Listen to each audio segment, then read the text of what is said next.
तो फिल्म की शुरुआत होते ही हमें दिखाया जाता है कि वकांडा मुल्क का राजा जिसका नाम टिचाला है एक बहुत ही खतरनाक बीमारी से लड़ रहा है। एक ऐसी बीमारी जिसका इलाज वकांडा के पास है ही नहीं। तो अपने भाई टिचाला की जान बचाने के लिए उसकी बहन शूरी अपनी लैब में कई सारे टेस्ट कर रही होती है ताकि किसी तरह वो एक नकली जड़ी बूटी बना ले जो बहुत ही ताकतवर है, जिसके बाद उसकी ड्रिंक बनाकर वो टिचाला को पिला दे और उसकी जान बच जाए। दरअसल इस वक्त वकांडा में वो जड़ी बूटी एक भी नहीं होती। शूरी यहाँ पर बहुत कोशिश करती है मगर फिर भी वो उस जड़ी बूटी को बनाने में कामयाब नहीं होती। यहाँ पर वो अपने रोबोट से भी अपने भाई के बारे में पूछ रही होती है, जिस पर रोबोट कहता है कि टिचाला की हालत बहुत ही नाजुक है, उसका बचना बहुत मुश्किल है, उसके दिल की रफ्तार भी लगातार नीचे गिर रही है। अब इसकी फौरनी बाद शूरी के पास उसकी माँ रमोंडा आती है जो कहती है बस रुक जाओ शूरी, अब ये सब करना बंद कर दो, कोई फायदा नहीं है क्योंकि टिचाला अब नहीं रहा, वो मर चुका है। ये बात बताते ही शूरी और उसकी मोम रमोंडा दोनों ही रोने लगती है। अब अगले ही दिन टिचाला का फ्यूनरल किया जाता है, यानी उसे दफनाया जाता है, जहाँ वकांडा के सभी लोग अपने राजा टिचाला को बड़े अच्छे से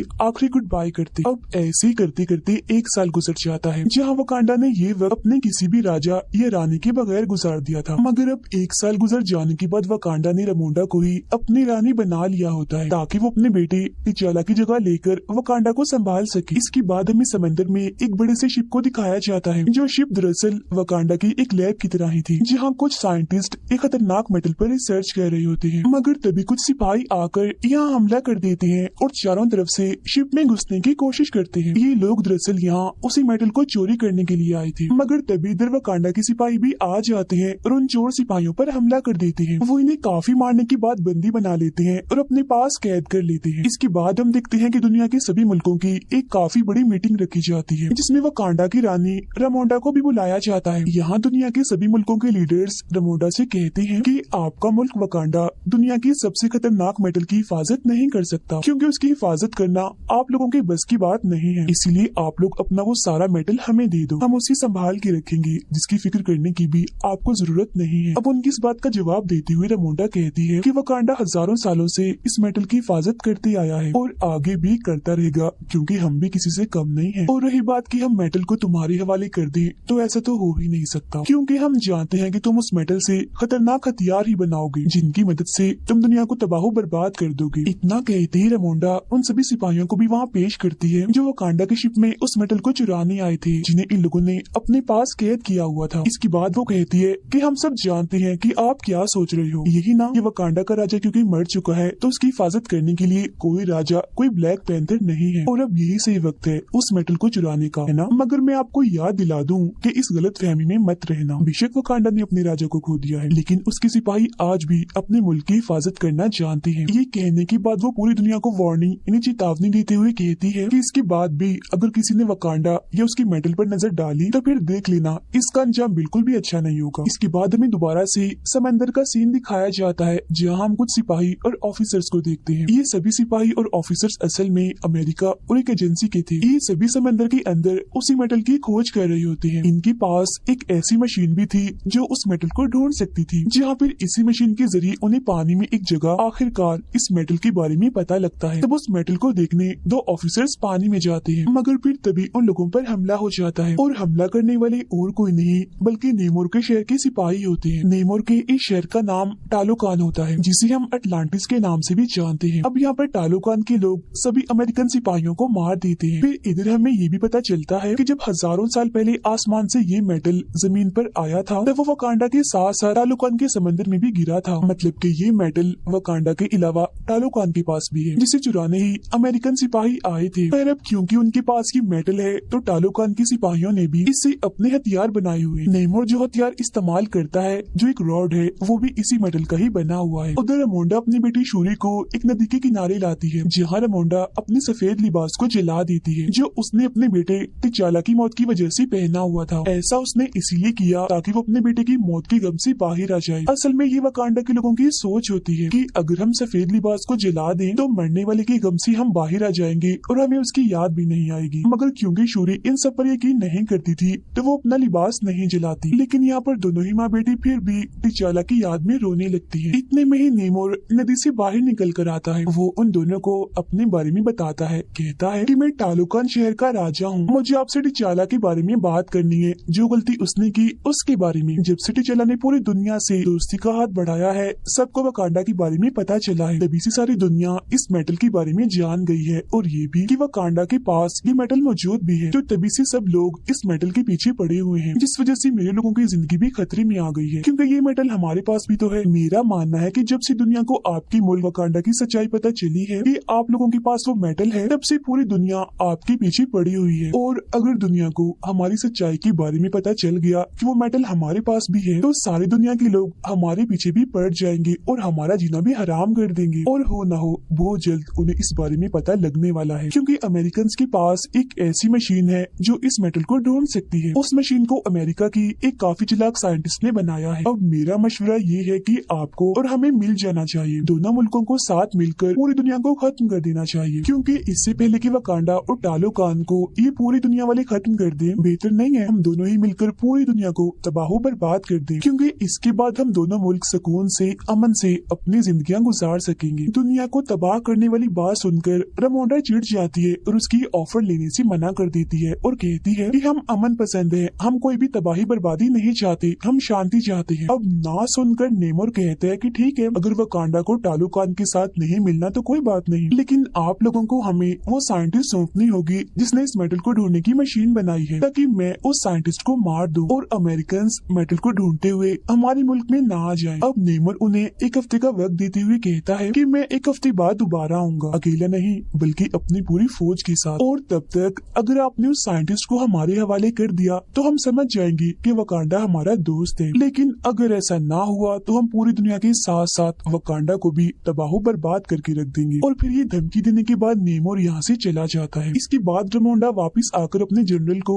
ये काम देती है कि वो उस साइंटिस्ट को कैसे भी करके पकड़ कर लाए जिस साइंटिस्ट ने मेटल ढूंढने वाली मशीन बनाई है। तब यहाँ जनरल कहती है कि मैं आपकी बेटी शूरी को भी अपने साथ लेकर जाना चाहती हूँ, जहाँ पहले तो रामोंडा इसके लिए मना कर देती है, मगर बाद में शूरी को ले जाने के लिए मान जाती है। जिसके बाद शूरी और जनरल अमेरिका पहुँच जाती है और कैसे भी करके उस साइंटिस्ट को ढूंढ ही लेती है। यहाँ उन्हें हैरान करने वाली बात ये पता चलती है कि वो साइंटिस्ट सिर्फ 19 साल की एक कॉलेज जाने वाली लड़की है जिसका नाम आयरन हार्ट है। उसे खोजते ही वो दोनों उसे अपने साथ ले जाने लगती हैं, मगर तभी उन्हें पता चलता है कि अमेरिका और एजेंसी के लोग कब से उनके पीछे पड़े हुए हैं और उन्होंने हमेशा से ही शूरी और आयरन हार्ट पर नजर रखी हुई थी। वो लोग अब इन तीनों को सरेंडर करने का बोलते हैं, इन्हें खुद को उनके हवाले करने का, मगर तभी वो साइंटिस्ट यानी आयरन हार्ट अपने असली रूप में आ जाती है, मतलब अपना सूट पहनकर वहाँ से उठ जाती है। जिसके बाद शूरी और जनरल भी उसकी गाड़ी और बाइक लेकर वहाँ से निकल जाती है। अब यहाँ तो किसी तरह वो एजेंसी से बच जाते हैं, मगर आगे जाते हैं टालोकान के सिपाही उन पर हमला कर देते हैं, क्योंकि इन सिपाहियों को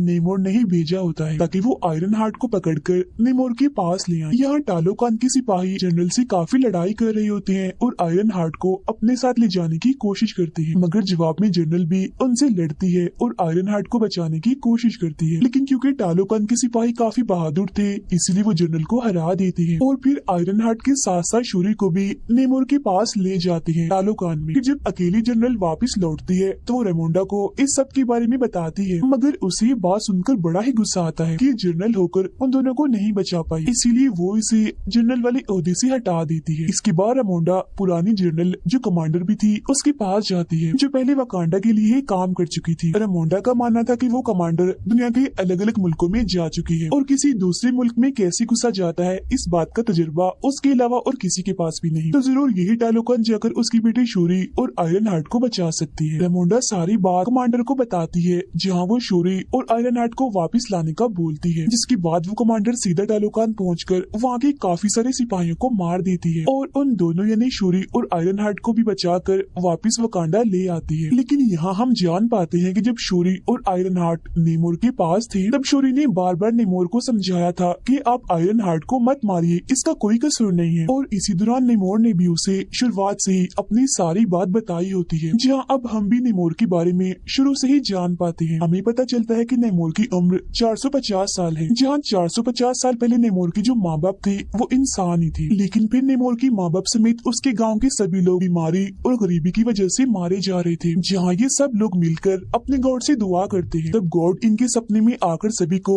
एक फूल के बारे में बताते हैं जो बिल्कुल उस कीमती ताकतवर जड़ी बूटी जैसा था, वही जड़ी बूटी जिसे शूरी भी अपने लैब में बनाने की कोशिश कर रही थी। फूल के बारे में पता लगने के बाद नेमोर के माँ बाप और गांव के सभी लोग पानी में जाकर जाकर उस फूल को हासिल कर लेते हैं और उसका रस निकाल कर पी जाते हैं। मगर उसे पीते ही इनका जिस्म और दिमाग एकदम बदल जाता है। पूरे जिस्म का रंग ही नीला पड़ गया था। इंसान तो ये कहीं से भी नहीं लग रहे थे, मगर ऐसा होते ही इनकी ताकतें काफी हद तक बढ़ जाती है। लेकिन एक दिक्कत थी, ये लोग ऐसे बनने के बाद जमीन पर नहीं रह सकते थे। तब जिंदा रहने के लिए ये लोग पानी में जाते हैं, क्योंकि अब ये सिर्फ वही रह सकते। ये वो वक्त था जब नेमोर पैदा होने वाला था, जहाँ कुछ वक्त की बाद वो पैदा हो ही जाता है। और क्योंकि नेमोर की मोम ने भी इस फूल को इस्तेमाल किया था, इसीलिए ये सारी ताकतें नेमोर को भी मिली थी। मगर हैरत थी कि वो पानी के साथ साथ बाहर जमीन पर भी जिंदा रह सकता था। इसके अलावा उसके पैरों में पंख भी थे और कान भी नुकीले थे। लेकिन कुछ वक्त के बाद जब वो बड़ा हो रहा होता है तो उसकी मोम की मौत का वक्त करीब आ गया होता है। मरने से पहले उसकी मोम की बस यही आखिरी ख्वाहिश थी कि मैं अपनी पहले की दुनिया इन्हीं जमीन को देखना चाहती हूँ, और अगर ना देख पाऊँ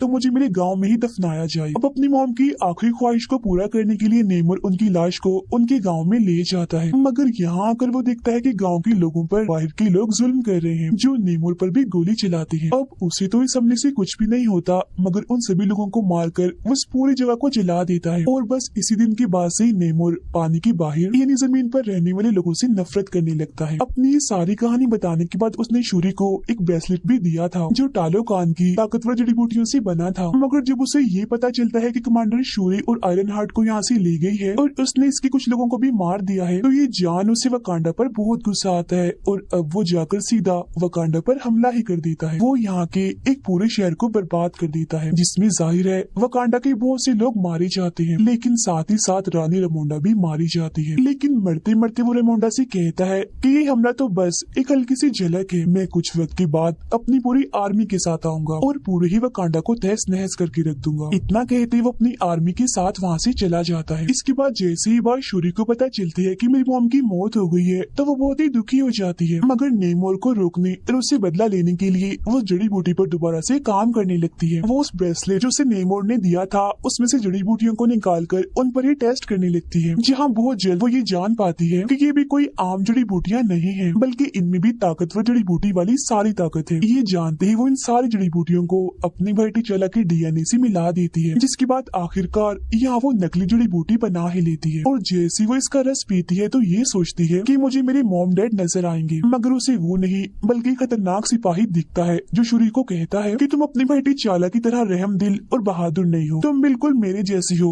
गुस्से वाली, बदला लेने वाली, तुम्हें सिर्फ बदला चाहिए, तुम अपने भाई की जगह कभी भी नहीं ले सकती। ये सुनते ही शूरी चिढ़ जाती है और उस ताकतवर जड़ी बूटियों की वजह से तो उसे पहले ही ताकतें मिल गई थी, जिनका इस्तेमाल करके वो ब्लैक पैंथर सूट पहनकर बन जाती है नई ब्लैक पैंथर। इसके साथ ही लैब में आयरन हार्ट भी अपने लिए एक मजबूत सूट बना लेती है, जो काफी मॉडर्न था। उन दोनों ने तो ये बात पहले ही पता लगवा ली थी कि नेमोर की कमजोरी हीट है, गर्मी है, इसीलिए अगर उसे हीट में रखा जाए या पानी से दूर कहीं बाहर रखा जाए तो वो कमजोर पड़ सकता है। इस सारी तैयारी के साथ वो अपनी आर्मी को लेती है और सीधा जाकर नेमोर के शहर टालोकान पर हमला कर देती है, जिसके बाद यहाँ वकांडा और टालोकान के बीच काफी जबरदस्त किस्म की लड़ाई छिड़ जाती है। यहाँ शूरी अपने ब्लैक पैंथर वाले सूट में आकर नेमोर को अपनी एक काफी बड़ी शिप में ले आती है, जिसके अंदर उसने बड़े बड़े हीटर्स लगाए हुए थे, जिनसे बहुत सारी गर्मी और सेक निकल रही होती है। अब इतनी गर्मी से नेमोर कमजोर तो पड़ता है, मगर क्योंकि उसके हाथ में उसका हथियार था, यानी वो रॉड जो खतरनाक मेटल से बना था, उसकी मदद से वो उस पूरी शिप को ही तबाह कर देता है, जिसके बाद अब वो शिप नीचे गिरने वाली होती है। मगर शूरी यहाँ अपनी ताकत लगाकर कैसे भी करके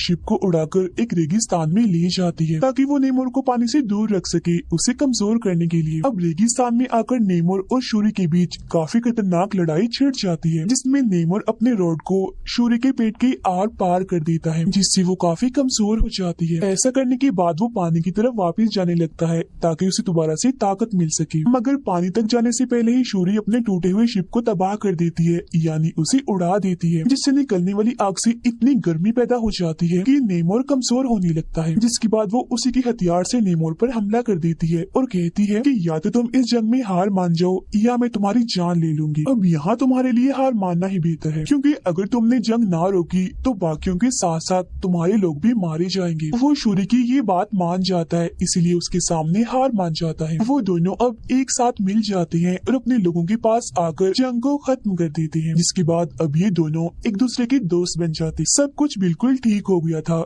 दोनों मुल्कों के लोग बहुत खुश रहने लगे थे। लेकिन यहाँ हम जान पाते हैं कि वकांडा का ये असूल है